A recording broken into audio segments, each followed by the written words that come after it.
this opening hymn. It's doing a little bit of Spanish today. Let's go back to the first slide, and we're going to sing that first verse again together now that we've heard it once. Here we go.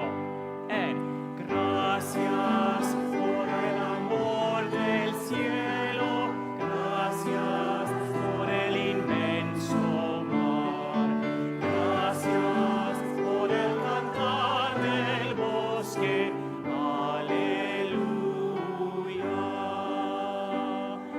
Verse 2, here we go. Verse 2. Gracias por el amor del mundo, gracias por la felicidad, gracias por toda mi familia, aleluya. One more time, verse 2. Gracias por el amor del mundo, gracias por la felicidad, gracias por toda mi familia, aleluya, aleluya, aleluya, and a longer aleluya, aleluya.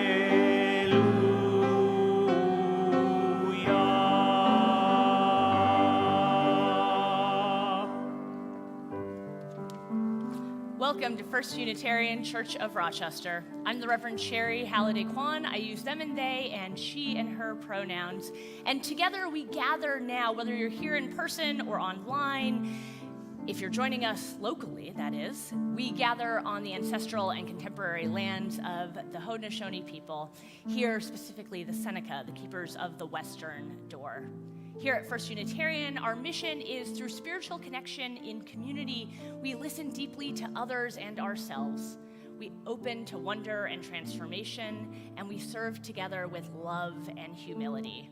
Speaking of spiritual connection, this is our second week of our church year where we celebrate with each other, not only here in worship, now and then again at 11:30, just in case you want a double dose of church today, but also in between our two services. We gather in small groups during connection, and so stick around after the service to meet each other, and it includes a very special stewardship event for those who give regularly online or who are thinking about giving to this church financially for the first time.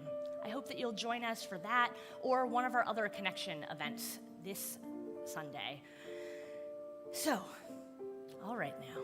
If you are new or newish here, I invite you to let us know in the chat or stop by the welcome desk. There is a whole cadre of people in teal today. I don't know why, but that apparently was our uniform, and they are here to welcome you today. But we're all here to welcome each other, to form connections. And what we do here on Sunday is not just my words and Pablo's music and the music of our choir or the words of Reverend AJ and EJ, our lay worship associate, but the work of many hands, all of those who come together to create a space and a time for one another. And so I invite you to join me in a deep breath together.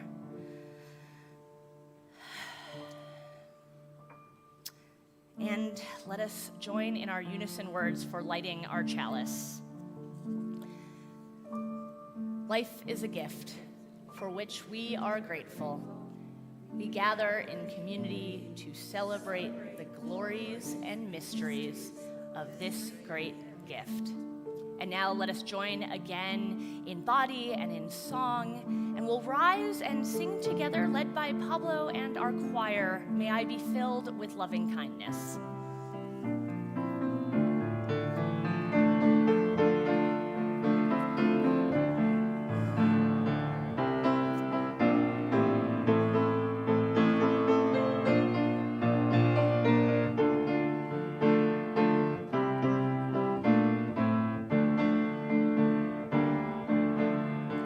May I be filled with loving kindness.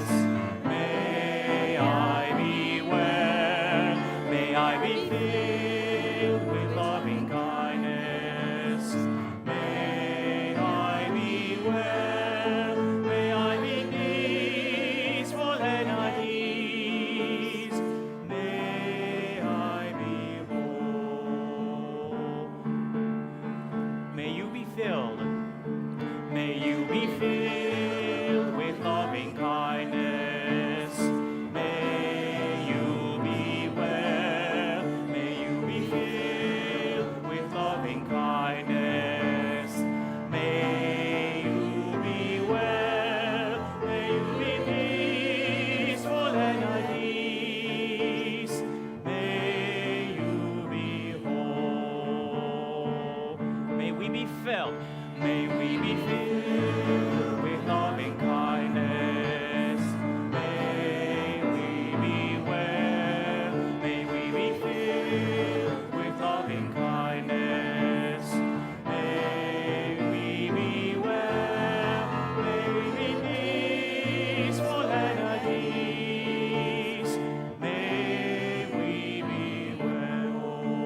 Well, good morning, everybody. Good morning.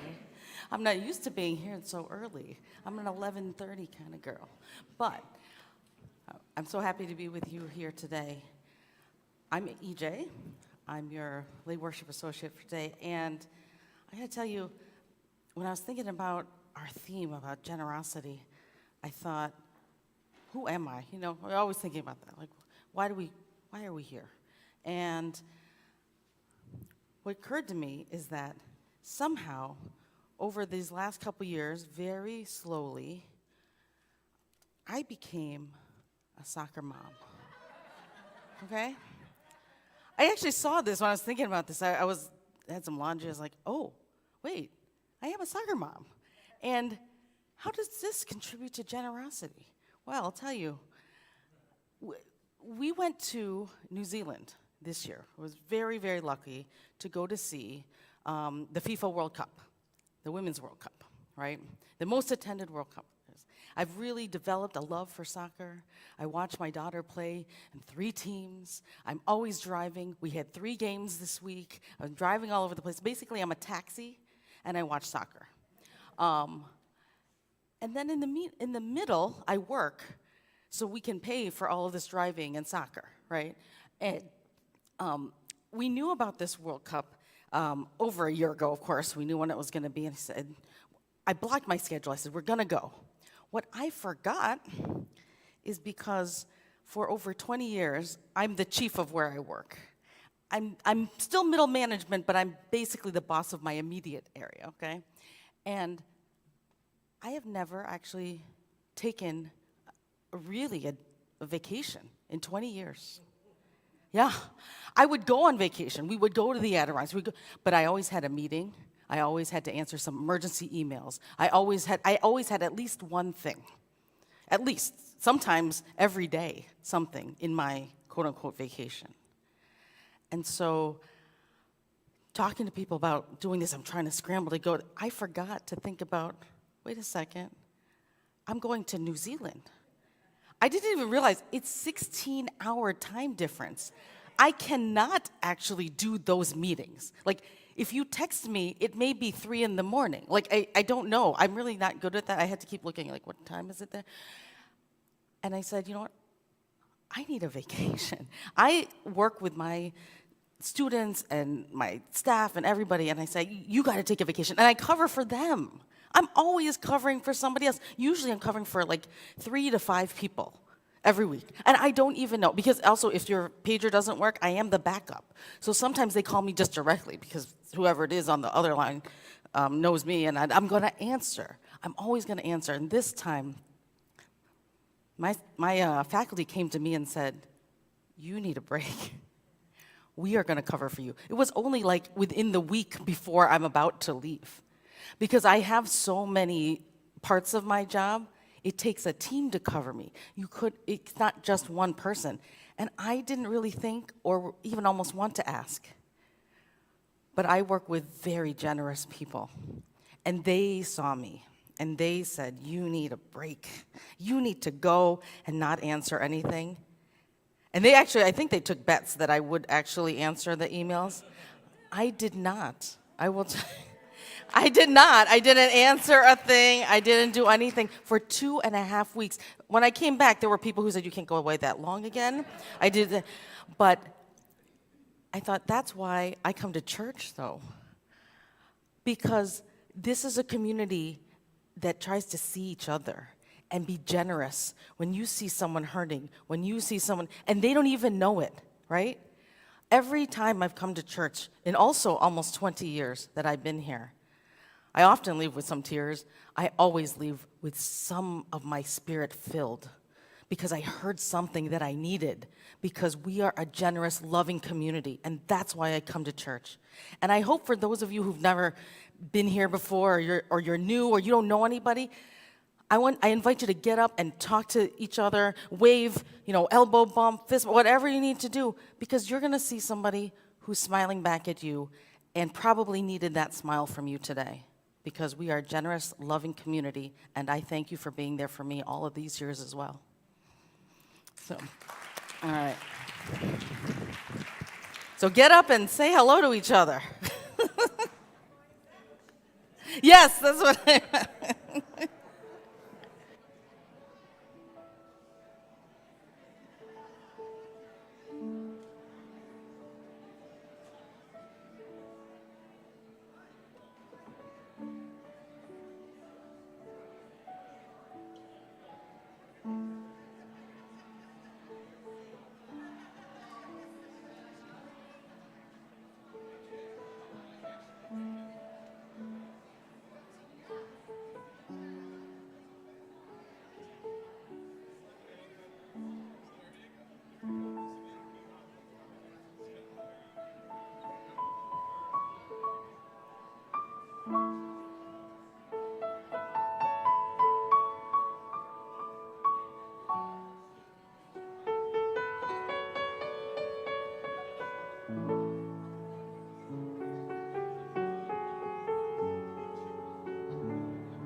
I am Reverend AJ. I use he and him pronouns, and you're also generous with your welcoming and greeting of each other. And our reading this morning is The Sweetness of Charity by Maya Angelou. The New Testament informs the reader that it is more blessed to give than to receive. I have found that among its other benefits, giving liberates the soul of the giver. The size and substance of the gift should be important to the recipient, but not to the donor, save that the best thing one can give is that which is appreciated. The giver is as enriched as is the recipient, and more important, that intangible but very real psychic force of good in the universe is increased.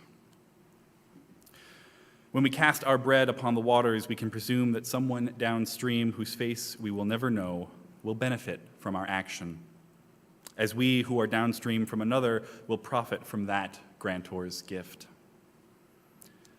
Since time is the one immaterial object which we cannot influence, neither speed up nor slow down, add to nor diminish, it is an imponderably valuable gift. Each of us has a few minutes a day or a few hours a week which we could donate to an old folks' home or a children's hospital ward. The elderly whose pillows we plump or whose water pitchers we refill may or may not thank us for our gift, but the gift is upholding the foundations of the universe. The children to whom we read simple stories may or may not show gratitude, but each boon we give strengthens the pillars of the world.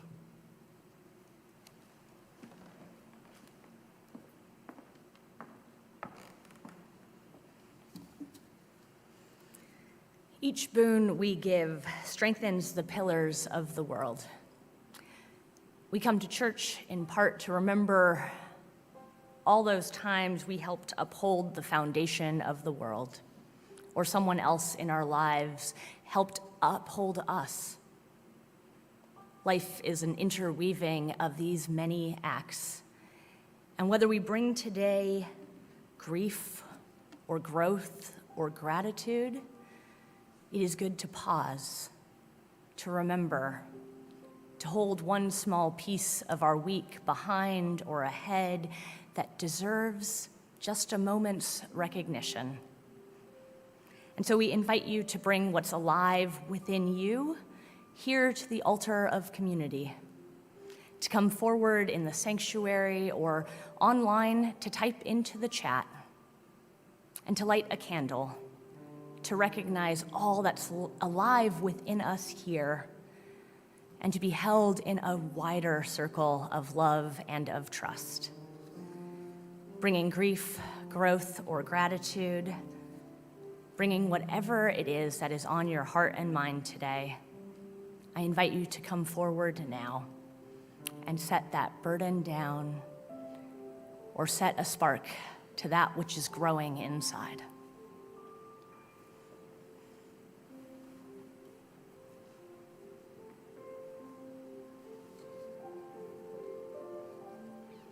And if you'd like an usher to bring you a candle, please raise your hand.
All that we hold in our hearts for ourselves and for each other, all that we hold for the world, is held in community and is held to by a love that will not let us go.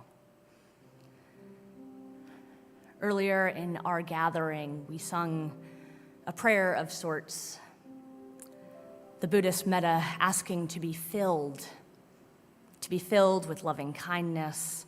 And this act of filling is balanced too by an emptying. This is true in religious traditions that we draw from here in our pluralistic tradition. As Unitarian Universalists, we not only find wisdom and goodness in what Buddhism has to offer, but we honor and acknowledge too that we find ourselves in the midst of the Jewish high holidays.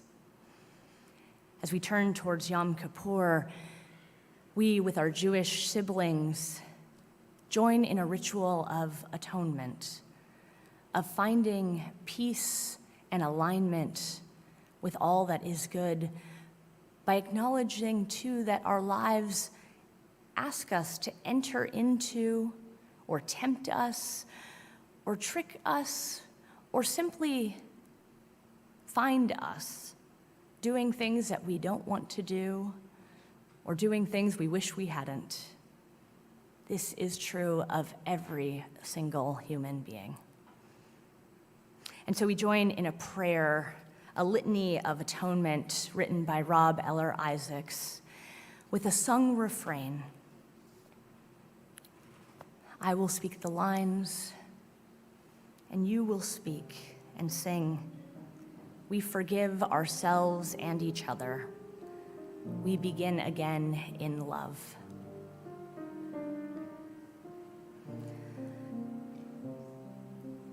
For remaining silent when a single voice would have made a difference. We forgive ourselves and each other. We begin again in love. For each time that our fears have made us rigid and inaccessible. We forgive ourselves and each other. We begin again in love. For each time that we have struck out in anger without just cause. We forgive ourselves and each other. we begin again in love. For each time that our greed has blinded us to the needs of others, we forgive ourselves and each other. We begin again in love. for the selfishness which sets us apart and alone, We forgive ourselves and each other. We begin again in love. for falling short of the admonitions of the Spirit, We forgive ourselves and each other. We begin again in love. for losing sight of our unity, We forgive ourselves and each other. We begin again in love. for those and for so many acts, both evident and subtle, which have fueled the illusion of separateness. We forgive ourselves and each other. We begin again in love.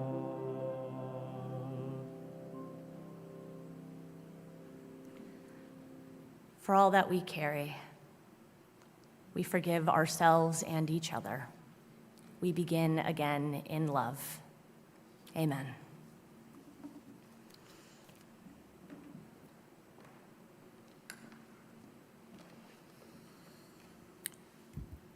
I'm honored this morning to read and to share this written testimonial about First Unitarian from member Nanette Hiller.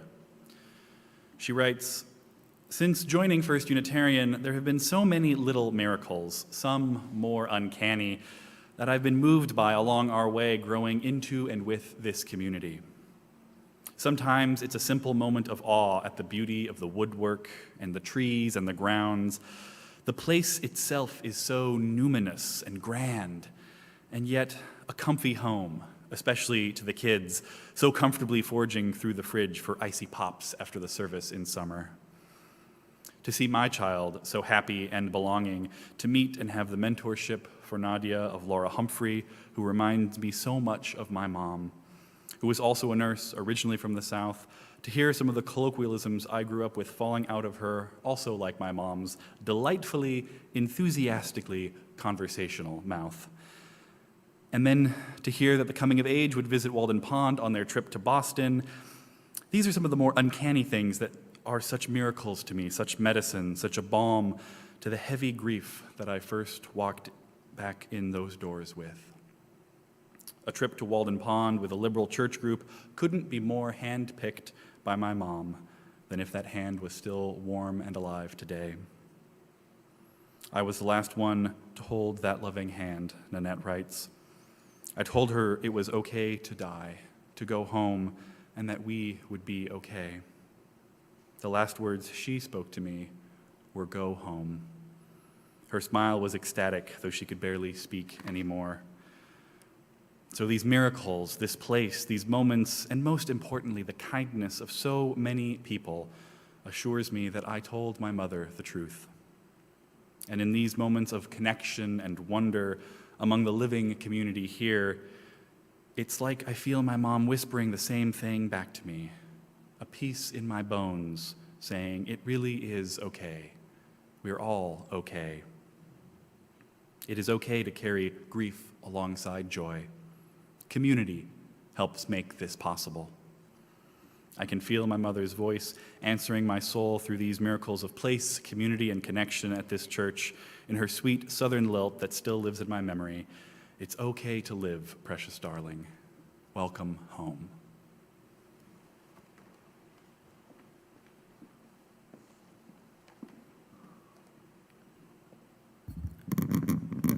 order. As part of the spiritual practice of generosity, we split our plate each week to support the work of justice and caring in our community. This week, half of our collection will support Family Promise of Greater Rochester, formerly RAIN, to assist families at risk of or experiencing homelessness to achieve sustainable independence by providing person-centered, holistic services in collaboration with the greater community. You are encouraged to give online at our website under Donate. Links are provided in the chat, and in person, you may put money in one of the offering boxes. In the spirit of abundance and generosity, the offering will now be given and humbly received.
On Friday, we held a potluck and community brainstorm here at church to generate ideas for stories and songs, questions and activities that might help us explore our upcoming seasonal themes for the rest of the church year. I did it again. Did you notice? So in the current spiritual deepening packets that we have for this season, there's an exercise that invites the readers to be very mindful whenever the word we is used, like I just did, and examine who is meant by the word we and who is left out. So let me be clear. When I say that we had an event on Friday, I mean all of the 3 local Unitarian Universalist churches. First Unitarian Church of Rochester, of course, but also First Universalist Church of Rochester and the UU Church of Canandaigua.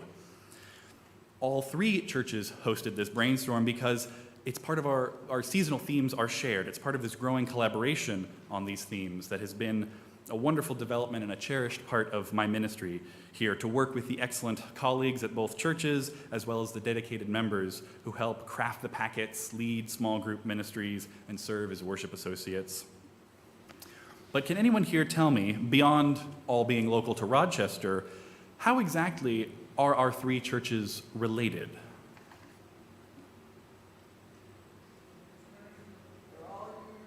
They're all UU churches. UUA congregations, right? So organizationally, our churches, each UU church is independent and autonomous. Each church is a separate legal entity, has a separate leadership and governance structure. They have totally separate budgets, but they are interdependent and covenanted together, all as members of the Unitarian Universalist Association of Congregations, our larger denominational body. Now, despite the sometimes humorous nickname of calling the national office headquarters for the UUA, the Unitarian Universalist Association in Boston, sometimes people call that the mothership, but individual congregations aren't actually sent forth from the mothership. Individual congregations don't have their budgets propped up by the UUA's budget. In fact, it's the other way around.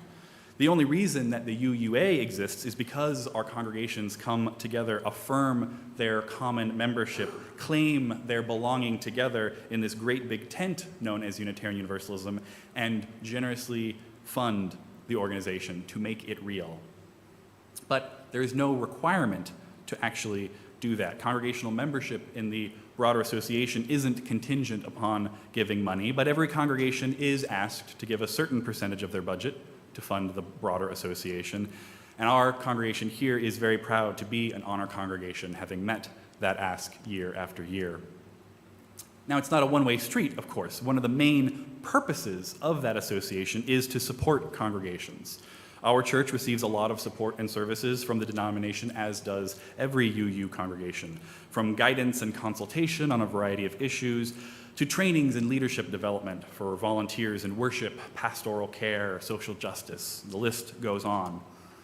Now, congregations don't receive less attention from the association when they give less money, but there is a sense in which congregations can get more when they give more, only in the sense that everybody receives more when the Unitarian Universalist Association overall has more that every congregation can benefit from, more that the broader society benefits from the advocacy and justice work that the UUA engages in nationally.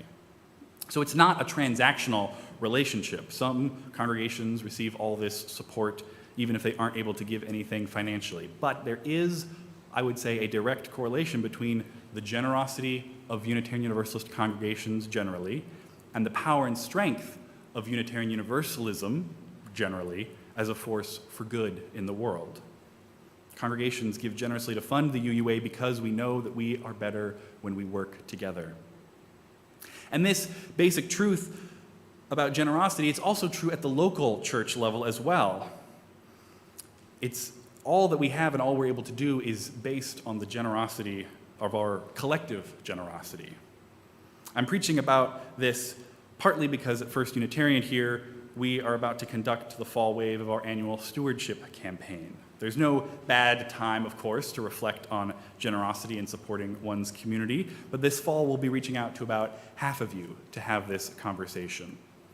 But aside from that, generosity is really just one of the ever-present spiritual questions in our, and by we here I mean human beings' lives.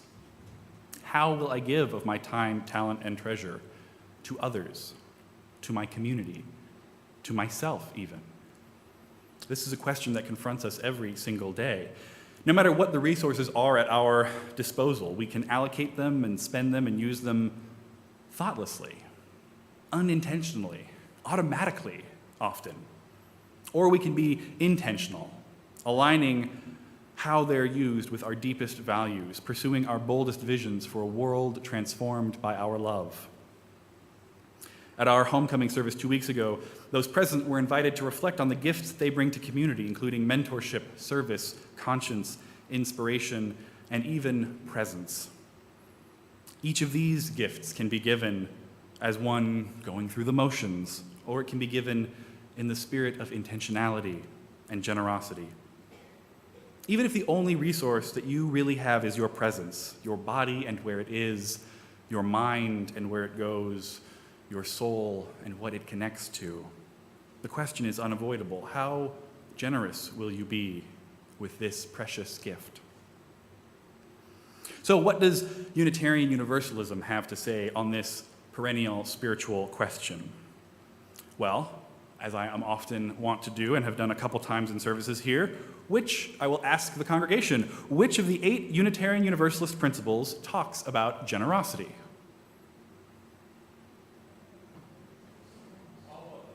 All of them? That's a great answer, because it's a trick question, because the word generosity doesn't actually show up in the principles. But of course it is related and can be read into really all of them. But this is one of the things actually that's being updated and changed in the current process to update the principles and purposes of the Unitarian Universalist Association, that document where the principles can be found today that articulates why we come together in an association and what are the values that ground by meaning Unitarian Universalist congregations nationwide, our work together and our relationships together. So here's what the current new proposal says about generosity. We, the Unitarian Universalist Association of Congregations, cultivate a spirit of gratitude and hope. We covenant to freely and compassionately share our faith, presence, and resources. Our generosity connects us to one another in relationships of interdependence and mutuality. So let's break that down a little bit. Generosity is a response of gratitude, in recognition that nobody makes it alone, that all that any one life is, all that any church community can sustain is only possible because of the generosity of others who came before, of others who are currently upholding whatever part of the universe you aren't presently engaged in, but are always bound to. This is what Maya Angelou was talking about, right? Generosity is also a response grounded in hope. Hope not as optimism that everything will be great if I just give enough, but hope as faith in the unfolding future of unknown. The humility to know that our greatest fears are no more certain to come about than our greatest aspirations, knowing that whatever the future holds will more likely surprise us than be familiar or predictable. Generously sharing faith. This is one of my favorite things about being a Unitarian Universalist, because it's about our pluralism. It's about knowing what is of deepest value and spiritual significance to each of us, and rather than hoarding these as secrets, sharing them as beautiful truths in a pluralist and mutual community. Sharing the practices, stories, and theologies that help us make meaning of life, especially those that hold us in the tenderest of times. Sharing that can be such an amazing gift to others. Generously sharing presence, I've touched on already this morning, but I'll just add that even without words, simply being present to somebody else is an amazing gift. And even without physical presence, even if it's virtual or long distance, showing up for regular phone calls or co-working on Zoom or gaming together online, finding ways to be with people. And again, to do that intentionally rather than automatically, to make space for folks to share what is going on in their life and to offer them the gift of being witnessed to. It's powerful. Generously sharing resources, of course, refers to the time, talent, and treasure that it takes from everyone in a given community to create a flourishing shared life together. Under our current economic system, of course, each individual encounters different amounts of money to utilize. And as diverse human beings, we each have and develop a variety of talents and skills. And time, while it may be utterly out of our influence as an immaterial object to increase or decrease, none of us know how great or how little time we have in this life. So individually, our resources come in various sizes and shapes, but when people come together and pool resources, we may find that we can live from a more equitable abundance. Interdependence. And this is not just about the grand intellectual idea of the web of creation and being fascinated by that. And it's not just about the the warm, fuzzy feeling of feeling connected to that interdependence. Though these are both important aspects, we should never neglect the very concrete aspects of interdependence and mutuality. That sometimes is another who feeds us, another whose presence helps us calm our nervous systems, another who literally lifts us up when we need help moving our bodies. Grounded in gratitude for what we have received and know that we will receive from community, giving generously allows us to connect quite literally to the practical facts of interdependence and mutuality. And generosity, like all of the values articulated in the new proposal, is meant to be a clarification and expression of the central Unitarian Universalist value of love. Generosity is a form of showing love, compassion, and care. This is an essential aspect of love. Now, just like our denominational structure, this articulation of generosity is not something being handed down to you as a Unitarian Universalist in the metaphorical pew from me, the minister, having received it from the mothership. No, it is quite the opposite. It's the result, this articulation is the result of a very thorough grassroots process, and ultimately is its own offering of generosity, not a requirement. The requirement in Unitarian Universalism is coming up with your own answer to the question. So now I pose the question to you. What does generosity mean to you? What does it look like or feel like when you are generous? And how can each of us move from these more general and theological perspectives about generosity into the real concrete world of specifics? How do we generously give of our money, of our time, of our talents, of our gifts? I have two practices to recommend to you that you might try sometime this week or the next few weeks or months. One practice is to create a values-based budget for a given resource, whether it's time or money or emotional energy or particular skill. I'd encourage you to use percentages and just think about or write down how much of that resource you would like to spend in various areas in your life or with various people or on various causes. Then, once you have the values-based budget, compare that to the budget of actuals. Either come up with a typical week or month or look at the most recent and see how they compare. Please know that there is no shame in finding that your actual budget doesn't match your values budget. If that happens, you're in very good company because it's probably all of you and all of us. The values-based budget is literally an ideal, an aspirational thing to strive for, and things always look different when the rubber meets the road. And still, I acknowledge that it may be uncomfortable to do this process and to face whatever discrepancy may be there, but the perspective gained can be transformational. Now, if you're more verbally oriented than mathematically inclined, if percentages start to make you sweat, you can write yourself a letter. This is the other practice. Write yourself a letter from the perspective of you 5 years in the future, or 10, or whatever you like, but a shorter amount may be better for this exercise.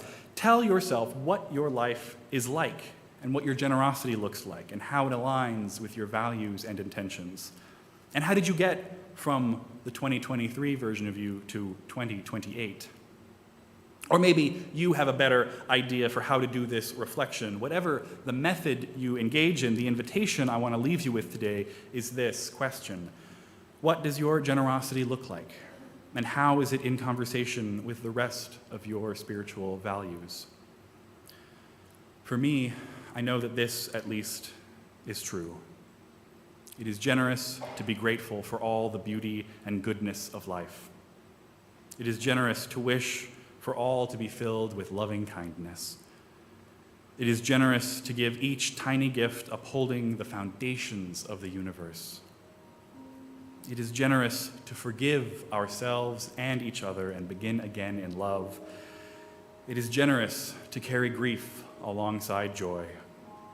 It is generous to come together and claim belonging in shared community. And it is generous to sing together. So please join me and the choir as we now sing our closing hymn, The Fire of Commitment.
building community through salsa dance during our connection. We've also got the Covenant of UU Pagans chapter is gathering upstairs. We've got Parents Matterings and Parenting for Trans Kids, Youth, and Young Adults. And we've got UU 201 happening so much in connection. Please be generous with your time and join us for one of those things. And join me in the words to extinguish our chalice. We extinguish this flame, but not the light of truth, the warmth of community, or the fire of commitment.